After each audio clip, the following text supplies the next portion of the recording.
The dog in a dog fight. An organized, pitted dog fight. As his flesh is torn and cut and as he is battered, he feels so certain the other dog to be the aggressor. He knows that the opponent is the one causing him such pain, and that this dog and this dog alone is to blame for his suffering under the hot sun and in the dirty and dusty dog pit. So he fights, and the blood turns the dirt into wet sand, and the opponent feels much the same way. They fight and they fight so hard, and the true and mighty god of their struggle is the dogmen. The owners, the builders of this entire sport, and indeed to them it is a sport. It is a truly extraordinary thing, the dog fight. Recently, President Trump told reporters that he, quote, loves inflation in a truly and unsurprisingly out-of-touch comment. He also blamed inflation on the Iran war. Altogether, this was a remarkable moment, considering that he campaigned on both lowering prices and not starting any new wars. Looking at this story on Ground News, we can see how left and right-leaning outlets are covering the comments. Unsurprisingly, right-leaning outlets seem like they'd just rather not touch it. Just 24 of the 204 sources lean right. Those on the right seem quick to point out that inflation should ease once the war ends. On the left, reporters note that no independent data confirms Trump's further claim that he has actually helped lower the price of oil through his military action in Iran. This is a great example of why I love Ground News. It's not that I want to read more conservative news. I want the full story, and I want to know how different outlets choose to cover the same event. Ground News makes that possible. Viewers of this channel may have noticed a pattern over the past 18-odd months. Ground News has been my only sponsor. That's because I'm not interested in promoting predatory gambling companies or some landfill-destined plastic gadget.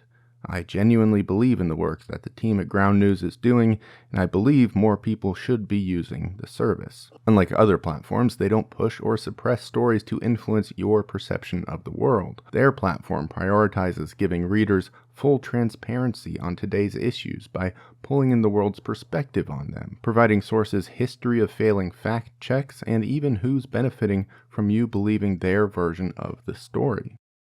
When it comes to news, finding the truth is getting more difficult every day. I sincerely believe Ground News can help us right the ship on this whole issue. Ground News is fully independent and supported by readers like us, but I partnered with them to get my viewers 40% off the same Vantage plan I've been using. Go to ground.news/horses, click the link in my description, or scan my QR code to get a great deal on the Vantage plan with all of the features I just mentioned. By signing up, you're directly supporting the work I do here and your ability to think critically. Some history is relevant. Although originally a European phenomenon, dogfighting was brought to the northeast United States by English and Irish immigrants before the Civil War. After establishing itself in America, dogfighting became a fascination among the upper class. At least, it was the upper class who controlled, facilitated, and organized the sport. The group was a tight-knit brotherhood, determined to preserve their way of life. Further, they possessed all of the resources that allowed them to ignore emerging insistences of the more general, non-dogfighting population. It was tremendously non-democratic, of course, but the systems of the day permitted this as an acceptable reality. These wealthy people and their resources and social networks ensured that dogfighting existed well into the 20th century. Dogfighting was eventually made illegal. Today it is illegal in all 50 states to varying degrees. But through the 21st century, the sport has evaded the law and leaked down into the southern United States, rather than the major northern metropolitan areas where it once solely existed. Today, a dogfight can take place in a number of locations. A dogfight could perhaps take place anywhere or everywhere. Wherever there may be some kind of barrier constructed between spectators and combatants, there may be a fight. Down in certain parts of the American South, if a person is looking for a dog fight and knows how to find this kind of thing, it's remarkable how easy it is to find one. In these regions, in South Florida and the southern countryside, there can be many signs that fighting dogs are nearby.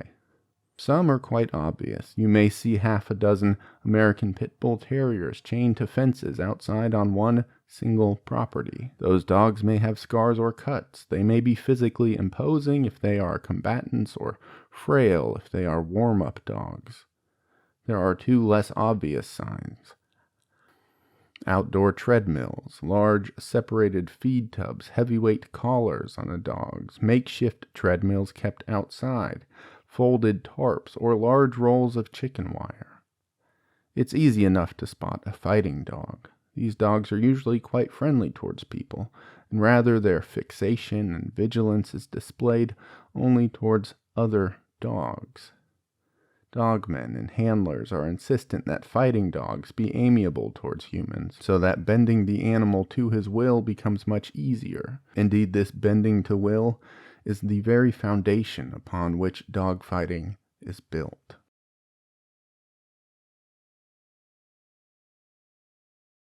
The truth is, it's not really the dogs fighting, but instead the people. The owners of the dogs, the owners of the pit, the gamblers, the spectators, they are all fighting one another, and the dogs are the dice in their cup. As the attendees arrive to a dog fight, this becomes quite clear. The fight only exists because the crowd has assigned it value, because the crowd and the dogmen stand to gain from it somehow. The most base and shallow way this happens is by gambling. Dogfighting is something that happens much more prevalently among poor and working class people, and so while there are certainly exceptions, a man who bets on a dogfight doesn't stand to win any huge sum. This does not stop the betting, though, and instead the spectators exploit the fighting of the dogs and hope to line their pockets. Of course, a dogfight is primarily a form of entertainment, a distraction, a thing to do to keep one's mind away from the troubles and more concrete and meaningful qualities or problems that exist in life. The dogs themselves certainly do not see it this way, but spectators become so completely in the chaos and bloodshed that the truth of the event goes entirely disregarded. The spectators benefit on the lowest, most mundane sort of levels. It is those who sit one step above the spectators who really reap the rewards. A dogman is the person, usually a male, who raises, trains, and owns the fighting dog. The fundamental moral principle, or lack thereof, on which the dogman acts is a willingness to exploit and harm others for his own gain. To act in this way requires two things, as far as I can tell. Something to gain, and some way to excuse one's own immorality. To gain there is, of course, money. Those people who own and breed dogs and operate fighting pits do stand to earn bountiful sums of money, but there are many ways to earn very much money that do not require such cruelty. So money alone cannot really be the dogman's motivation. In animal fighting sports, cockfighting, bull baiting, bear baiting, the animal combatant is seen by its owner as an analog for himself. The dogman wants not to dominate another dog. If this were really his goal, it would be easy enough to fulfill with a gun or a cane. The dogman instead wants to dominate another man. He is his dog. When his dog bests another dog, the man bests another man. The competition is thereby not the dog's, but his fellow men. It is his will to assert dominance over his peers. Control is an aspect too, but the dogman again seeks not to control dogs. If this were the case, he could learn how to train dogs and make a hobby or career of that. The dogman instead wishes to control other men, to control scenarios, to be the master of many puppets. Of course, we should not ignore the simple, base, and vague desire of a man to feel like a man. This is an abstract idea which lacks form and is hard to capture, and perhaps this is exactly why some men resort to dogfighting in its pursuit. A successful fighting dog in the minds of a dogman makes a successful man. I wonder if the sum of all these motivations is just that, some search for the being of a man. Strange though it may seem to the outsider, some dogmen abdicate responsibility by blaming the dogs themselves. If a dog dies or gets hurt, it is not the dogman's fault, but that animal's. He could have fought harder or better. It is not the problem of the system or its governors, but of the unwilling participant. But then there is the argument that these dogs are not unwilling participants, that the dogs want to fight, and that they are happy before, during, or after a fight. Of course, though, this is only because the dogs have been made to feel this way. It is a false happiness where it exists, and for that, it cannot be admired. A dogman may also deny the very foundational idea of his own responsibility. He may say that his actions have been brought about by forces beyond his own control, that he exists in some world which dictates he do these things. He could too point at the crowd and the excitement around the fights. He may say that he's just giving the people what they want, that he is merely fulfilling some already existent demand. He may say that he is merely one of many dogmen, that everyone else is doing it, so he must too. There is also the notion that dogmen are somehow maligned unfairly or misunderstood by those people who oppose their system.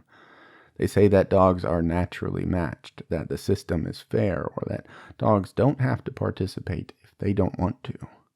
And there is a more aggressive version of this notion, one in which those who oppose dogfighting are actually somehow hypocritical or amoral.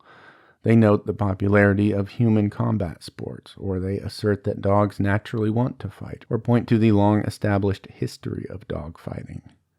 In doing this, they seek to cast opponents as slanderous and out of touch. And here we may also look back to the long and storied and true history of dogfighting. Dogmen may proclaim that they act out of historical precedent as justification, or that things have always been this way, so they should continue in this way.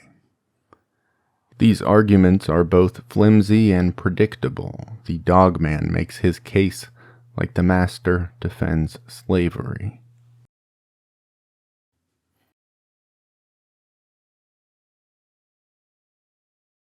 There is the bull terrier, the Neapolitan mastiff, the Akita, the Old English bulldog. There are many. Dogmen have their preferences. They will say that all dogs can be bred to fight, but not all dogs are worth fighting.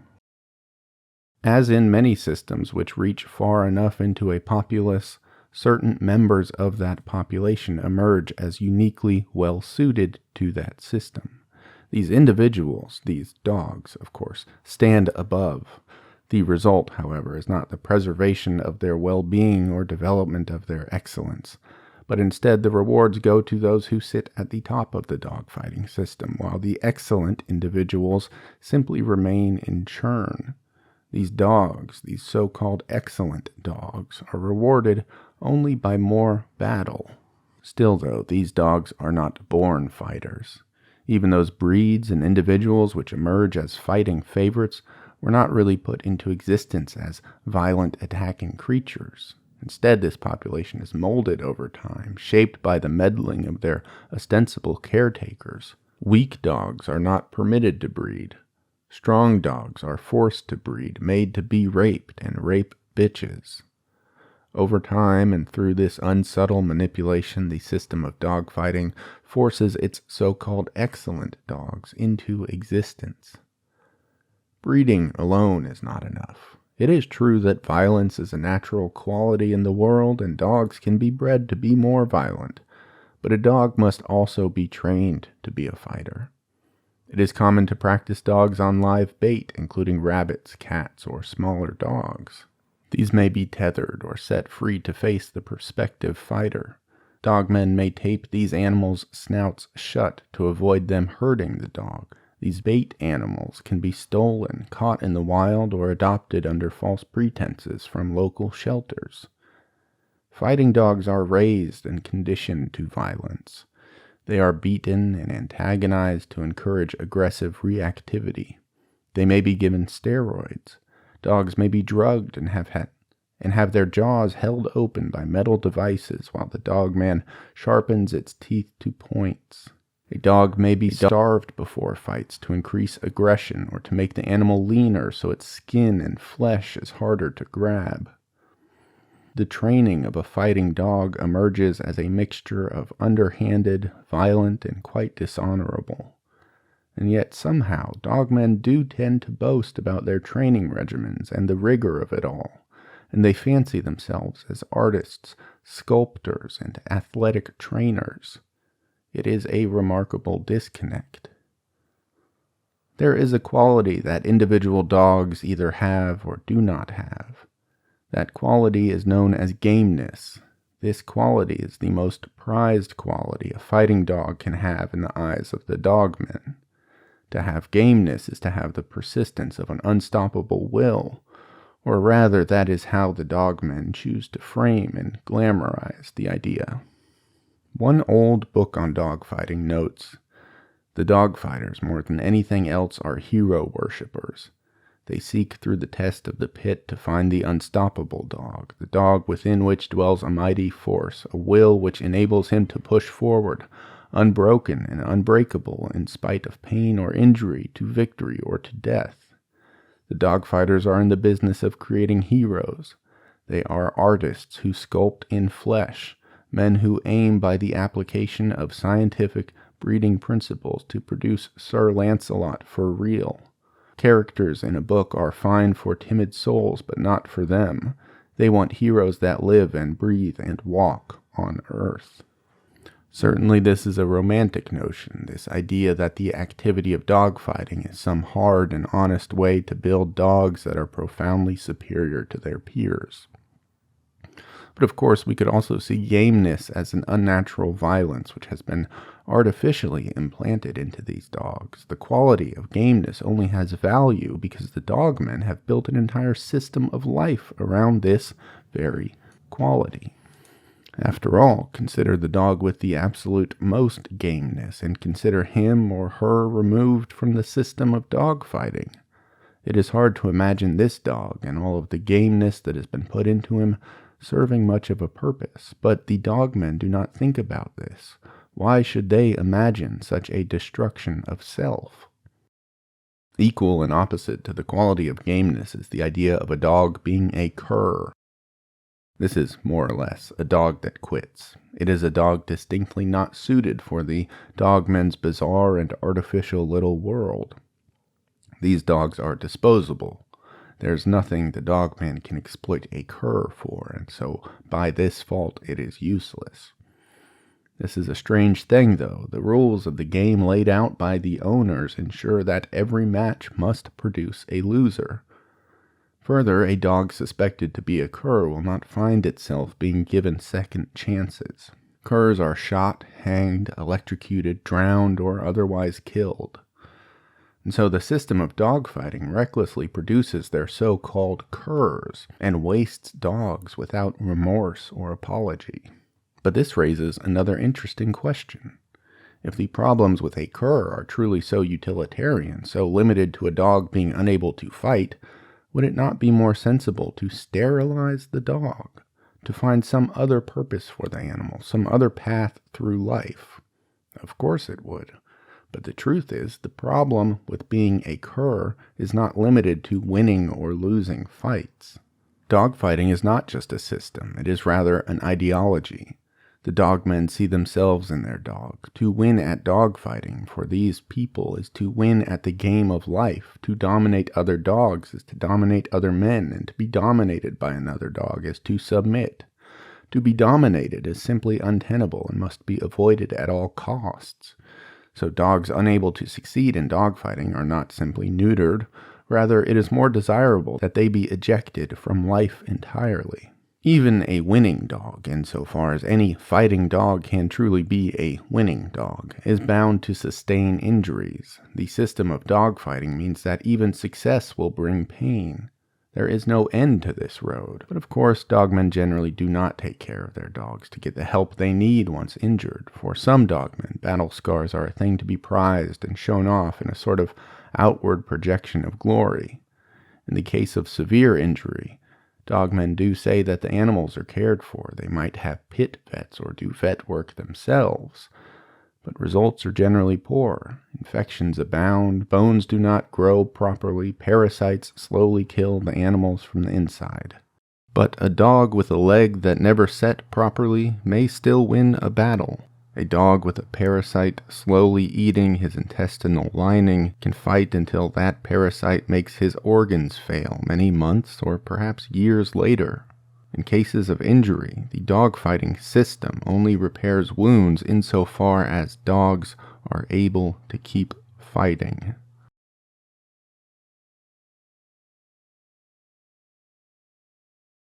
In a dogfight, two dogs are put into a pit usually made of clay or dirt.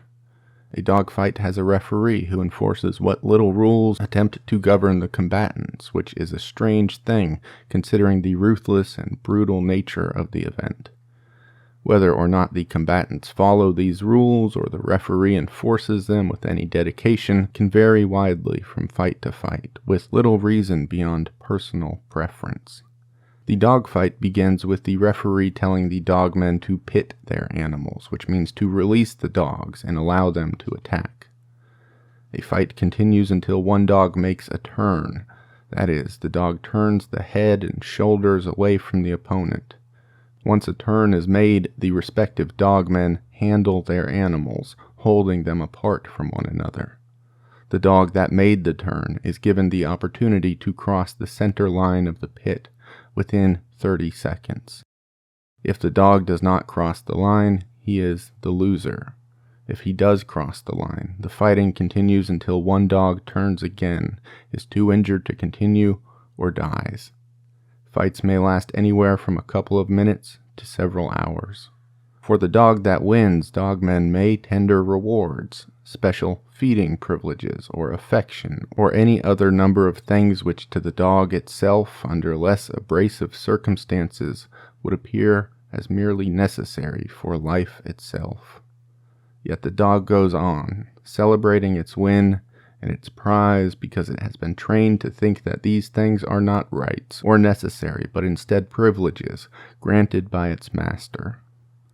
The winning dog, even the winningest of all dogs, really never earns any freedom or agency or anything except more fights. Many dogs receive only the reward of continuing their existences, forever moved along the treadmill of their fighting lives, distracted every day by their artificial and implanted rage at their fellow animals. The dog that loses a fight truly loses. He may die. If he lives, perhaps his leg is broken, his skin slashed open from teeth or claws, or his organs bruised and punctured. The severity of these injuries can and will control his future in the world of dog fighting. Some dogs may be permitted to continue and may have the will to continue. Others may not.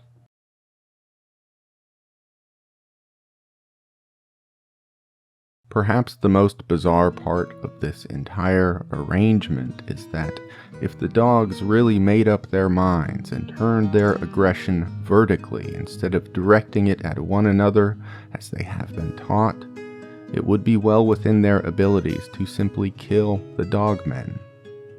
This is certainly complicated by the dogmen owning guns and weapons, but it remains abstractly true nevertheless. I would very much be interested in a fight between a deeply game American Pit Bull Terrier and his dogman. Of course, the dogs do not and cannot know any of this. To the dogs, the pit is the world and the world is the pit. They have been quite intentionally closed off from any other mode of life. It is ultimately no fault of the dogs that they fight one another. They are not stupid, and they are not evil. The violence and the meanness is not in the dogs, it is rather cultivated by the system which exists above them and governs them. They are doing the thing which has been ironed into them for so long, and they are acting reasonably within the context of their lives. The dogs deserve forgiveness, and they deserve better, certainly. I am not so sure about the dogmen.